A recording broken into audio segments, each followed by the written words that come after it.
The nature of energy. We have talked a little bit about energy before, so some of this should be reviewed. So what we call thermochemistry is the study of the relationships between energy and chemistry. And refreshing on terms, energy is the capacity to do work. Work is a force acting over a distance. And heat is the flow of energy, which is caused by a difference in temperature. These terms can be a bit confusing. I'm not ever going to ask you to define them on an exam, but hopefully after talking about them, we'll have a better idea of what they mean. So energy can be exchanged from one object, that's the word I was looking for, from one object to another through contact. So the example given here is holding a cup of hot coffee in your hand. The coffee inside the cup is hot, and heat is being transferred, energy is being transferred from the hot coffee to the coffee cup and to your hand, right? Yeah, I'll just stop there. So here we've got the energy, heat, and work again. So energy we can think of as a quantity that an object can have. I think of energy as being a lot like money. You can have money, right? Here in this example, we have a rolling billiard ball. This ball has energy due to its motion. We can think of heat and work as ways that energy can be exchanged from an object to other objects or the surroundings. So that would be like a financial transaction. I could pay you $10 in cash. I could Venmo you $10, right? There are different ways we could exchange money. These are two ways that energy can be exchanged. So when this ball with energy collides with the other ball, there is a transfer of energy. And the white ball is doing work on the purple ball, and in that work, energy is transferred, and now the purple ball is rolling away. So energy can move out of an object or move into an object. Money can move out of your wallet or into your wallet or your bank account, right?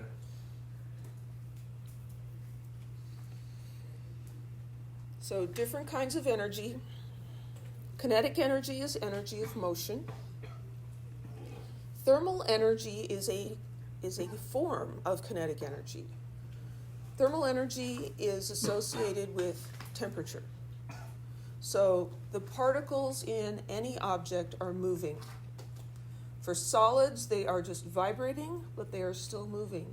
And so if we increase the temperature, we increase the amount of movement in the particles. Potential energy is energy that is stored in an object, or energy associated with either the composition or the position of the object. So a ball raised above the table has potential energy due to its position. Chemical energy is a form of potential energy, but instead of being associated with how far above a table something has been lifted, it depends on the relative positions of the electrons and the nuclei in atoms and molecules. So the nucleus of an atom is positive, the electrons are negative, and so we have attractions and repulsions between charges. Some compounds are like compressed springs.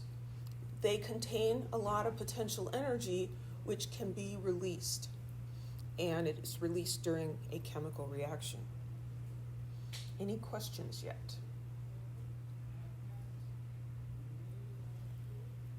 So this is just summarizing types of energy. Energy is the capacity to do work. There's kinetic energy due to motion, and thermal energy is a type of kinetic energy. So, in physics class, especially, an earlier level physics class, there's a lot of things in motion. Balls flying through the air and things rolling and different things like that, and you're looking at the kinetic energy. We don't do stuff, we're not interested in stuff like that in chemistry, but we are very much interested in thermal energy and the movement of the particles.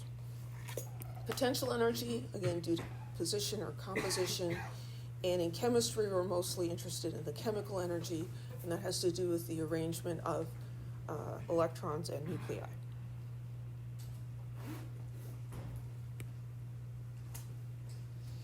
So as the quote at the beginning mentioned, there is a law called the law of conservation of energy. And this says that energy can be neither created nor destroyed. So energy can be transferred from one object to another, but you can't create energy and you can't destroy it either. So if you think about a transaction using cash, I can have $10 and I can give it to Brigitte. So the money has lost my possession and gone into her possession. We can't just like make $10 bills appear from thin air. That'd be really great. We can't do it. But also in the process of giving her that $10 bill, it doesn't just suddenly disappear, right? So at the end of the day, the dollar bills are moving around to different people, but they're all still there, right? And no new ones have been created. Let's not talk about printing money or burning money, okay? That just complicates things. In this example, we have gravitational potential energy of this ball held above the table. The person lets go of the ball, and as it falls, its potential energy decreases as it gets closer and closer to the table, but that potential energy is converted into kinetic energy as the ball moves faster and faster until it hits the table. When it hits the table, what happens to all that kinetic energy? Well, it becomes thermal energy, heat, when the ball collides with the table. And the temperature increase there is generally small enough that we don't notice things like that. But if you've ever used an electric drill and drilled a hole in wood and then accidentally touched the bit right after, oh my, that's hot, right? Because there was a lot of friction and a lot of energy involved there, and a lot of that went into heating up the drill bit. So we can transfer energy from one object to another, and we can also have it change from one form to another. If you take a spring and you push it down, you're storing mechanical potential energy in that spring. So here, this woman has a ball on top of the spring. She's pushing it down. When she releases it, the spring bounces back and pushes the ball into the air. That potential energy stored in the spring now becomes kinetic energy of the ball moving through the air.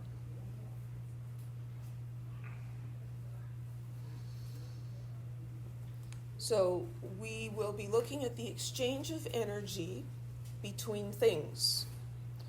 And the way we describe it is we talk about the system and the surroundings.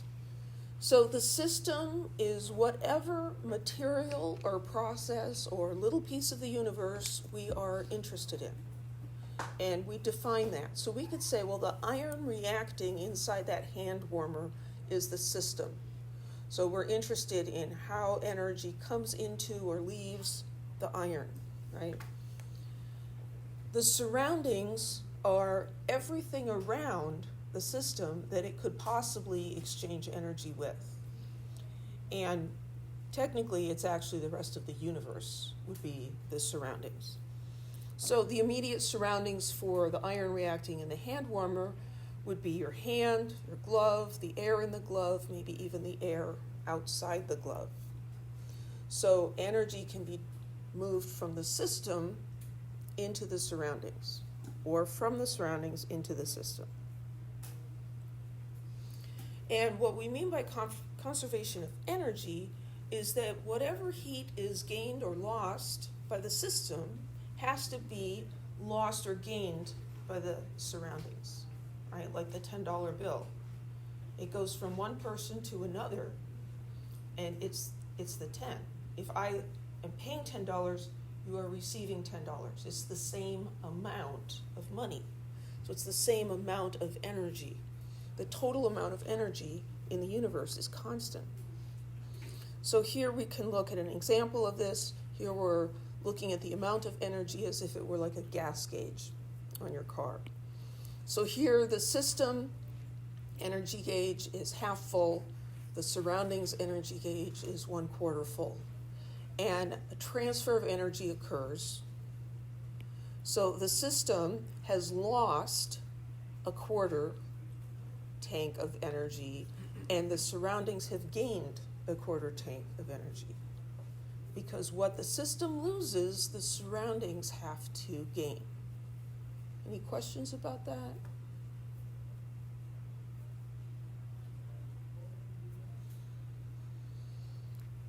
So energy is something that can be measured, so of course we need units for energy. When we talk about kinetic energy, we saw this equation in the previous chapter. Kinetic energy is 1/2 times the mass of the object times its velocity squared. So the kinetic energy will depend on the size of the object, what mass it has, and how fast it's moving. If we use the base units of the SI system, kilogram for mass, and velocity is a distance per unit time, so that's meters per second, then the mass would be kilograms, and the velocity squared would be meters squared per second squared. And this combination of units is given the name joule.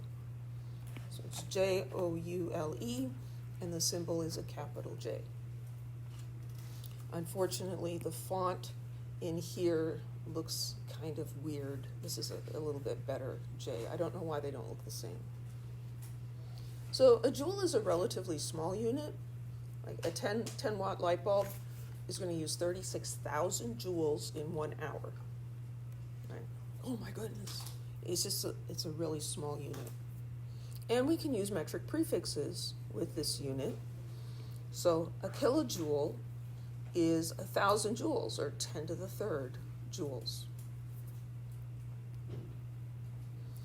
Another unit of energy, which you've probably heard of, is a calorie. So the calorie, abbreviated CAL, was originally defined as the amount of energy needed to raise the temperature of 1 gram of water by 1 degree Celsius. So the relationship between calories and joules is here. 1 calorie is 4.184 joules. So it said it was originally defined that way. It's slightly redefined now, so it used to be really close to 4.184 joules, redefined it so it's exactly 4.184 joules. The nutritional calorie has a capital C, and its abbreviation has a capital C.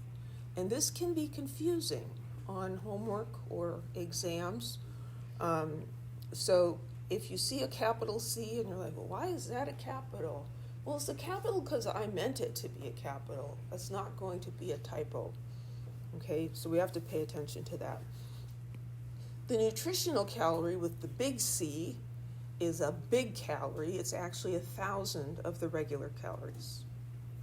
So one of these nutritional calories is 1,000 of the lowercase c calories, or 1,000 calories, or 1 kilocalorie.